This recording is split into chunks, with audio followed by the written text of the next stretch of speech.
Hi, I'm Greg Andrick, and welcome to the Business Freedom Conversation newsletter number 5. We're going to continue on a topic that we started on in the last one, which is inflation, but we're shifting slightly what the inflation is. We're going to stagflation. That's the thing that's everybody's seeing now, everybody's talking about. It's already here. US GDP declined by 1.4% in the first quarter of 2022. Biden is proposing tax increases as a tool to stop inflation. That's a novel approach. Interest rates are rising faster than ever. I believe these 2 half-point increases are the largest in like 40 years or something. And the president has canceled the Alaska oil lease auction. And why that affects stagflation is one, the oil side of the economy in the US will decline, and the rest of us will continue to pay $4.50 to $5.50 a gallon or higher, because by restricting the supply and not developing any more U.S. Petroleum products, we'll have to rely on a cartel. And then the one thing nobody's really talking about, but then again, this isn't a political broadcast, but I believe that the unchecked immigration is fueling real estate demand. Remember that the people that are coming across the border are not the destitute ones. They're coming from over 100 nations. They have money. I have a friend of mine that's a CPA that was the executor of a trust. And in Sierra Madre, California, a house was listed for $1 million, and somebody from Poland bought it for $1.5 million. They're here now. And they, if you've got 200,000 people a month being arrested and another 100 to 200,000 coming across the border, just that across the southern border is about 50,000 a month more than U.S. housing production. So you're going to see inflation. Now, why is it stagflation? Because of these effects on the economy as the economy starts to slow. So we're going to get into the different issues this week on the newsletter, and it'll be interesting to you because it's all going to be themed around stagflation. I survived stagflation before, and as people go through it now, there's certain unique techniques you'll have to do if you want to survive it. So we have a free tool on the Power and Performance coaching page called the Business Freedom Conversation Worksheet. I pretty much mention this in each newsletter because it gives you the opportunity to develop a baseline for your business. It's critical for stagflation because if the economy is declining and prices are going up, there's not much room for error. In fact, there's much more room for failure. So to start with, and this will help you with the Business Freedom Conversation Worksheet, is to get clear on who you serve. Because think about it. We're going to discuss this a little further in another section, but you have to make a good sale, and you're going to be raising your prices while people don't want to buy, and there are fewer people to buy. It's a very difficult situation, and that means you need to find the correct customer. There'll be no more casual sales. So the other part is to get your back end organized. Efficiency is going to be really important in stagflation. You need to be effective in what you're doing, both sales and how you operate the business. And getting the back end where you know what's going on in your business, you know your numbers, that's going to be more critical than ever. Delegating certain tasks for efficiency is also important.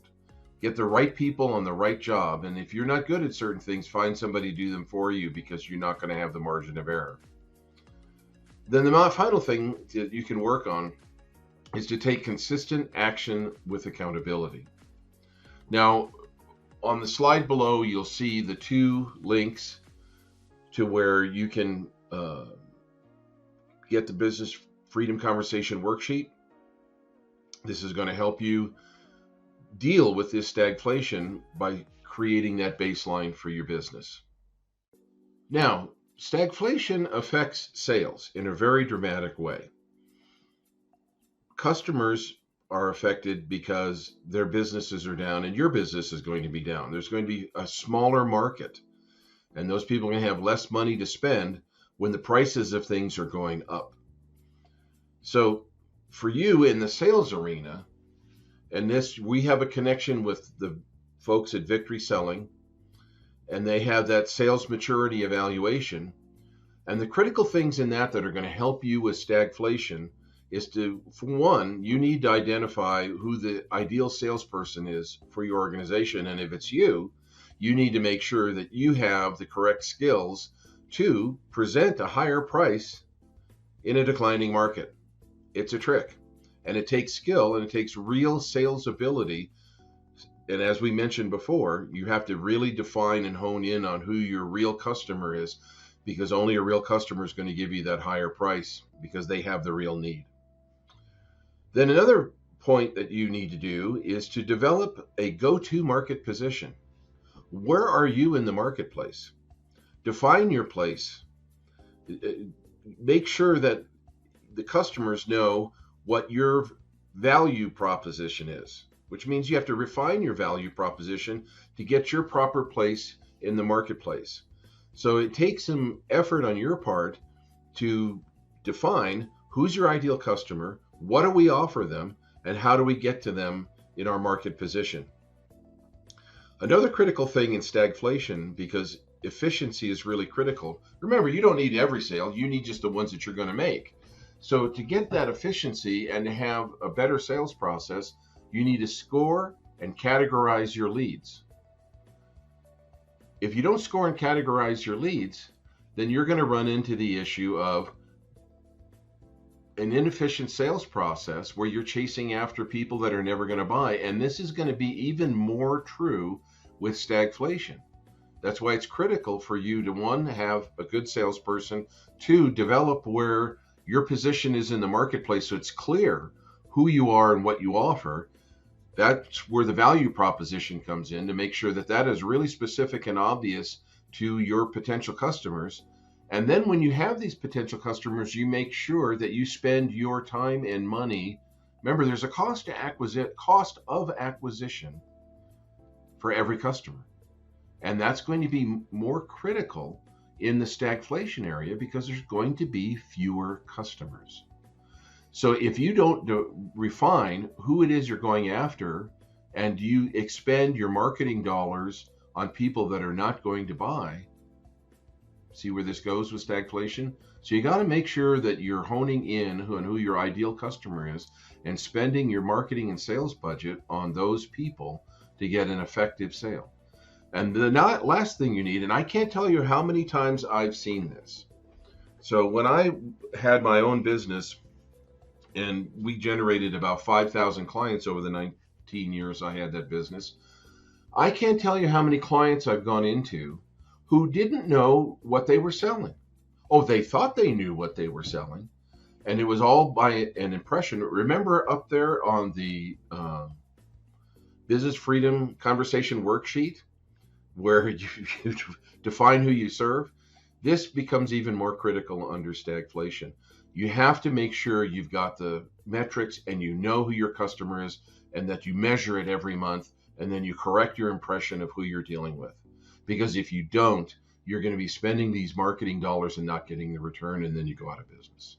So take a look at our Victory Selling showcase item, and in there is the sales maturity evaluation.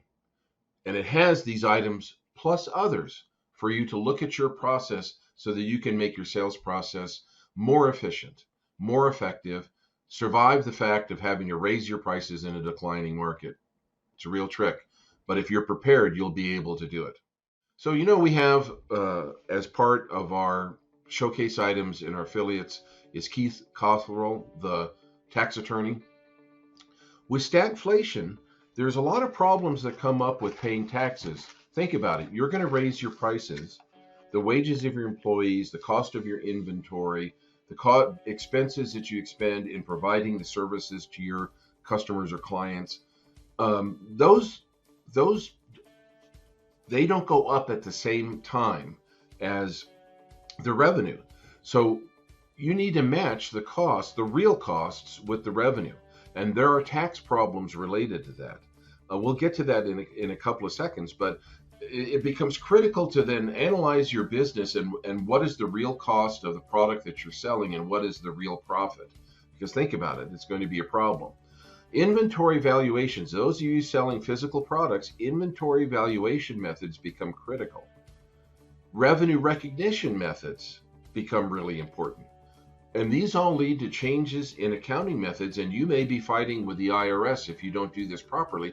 Because think about it, if you've got an item in inventory that costs $100 and it now costs $120 and you sold it for a markup that included the 120, you just created a phantom profit. It's not a real profit, it's an inflation profit, and the government's going to want their slice of it. So using these methods correctly will keep you from having phantom profits and having to pay taxes on money that you really need to use to buy the next inventory item, or to pay the higher rates of employees that are doing work for you, or the contractors that subcontract with you. This becomes critical to kind of match what's going up. And it's really critical because you're in a declining market where there's going to be lower activity levels but higher sales prices. And you want to avoid having these phantom profits. And now we've got a president who's talking about using an increase in taxes to control the inflation. That's really not going to work. And in fact, it's really probably going to make this problem much worse, because if the government starts taking an even bigger slice and you don't have all your stuff put together where you're not giving them a slice of what's really a phantom profit, do you see how difficult this gets? So some of these are kind of complicated, but you need to be on your toes so you know how to do them. And we have the people that can help you do this. So as we do once a month, we have a live stream that's pretty much an Ask the Experts, and you get to, for free, bring up your questions and problems. As I've mentioned in the previous sections of this newsletter video, stagflation makes things much more complicated. You're going to have rising prices, both for your costs and your sales, in a declining market, lower activity, declining activity, while your costs are going up and you're trying to sell at a higher price. All these things like tax planning, business efficiency, whether you're applying best practices or not, whether you've got the right people applied in the right place, whether your sales process has all the appropriate steps to identify the correct customers and sell them at that higher price. We have people that are going to be available. The next live stream is Wednesday, May 18 at 12 p.m. Pacific. And we have a panel that can answer all of these questions for you related to all the issues around stagflation. I think you'll find it really, really interesting. And there's a link below, on the slide below, there's a link where you can say, hey, I'm attending, but it also will give you the reminder and set it up in LinkedIn that where the live stream is. And that's next Wednesday, May 18th, 12 noon Pacific. Hope to see you there. I think you'll find it really interesting. We're going to be going into a really interesting period here where you really got to be on your toes to survive. And we have all the experts and tools that you can use to help you not only survive, but if you get all this stuff down right, you'll thrive. Anyhow, thanks. I look forward to seeing you in the next newsletter and at the live stream.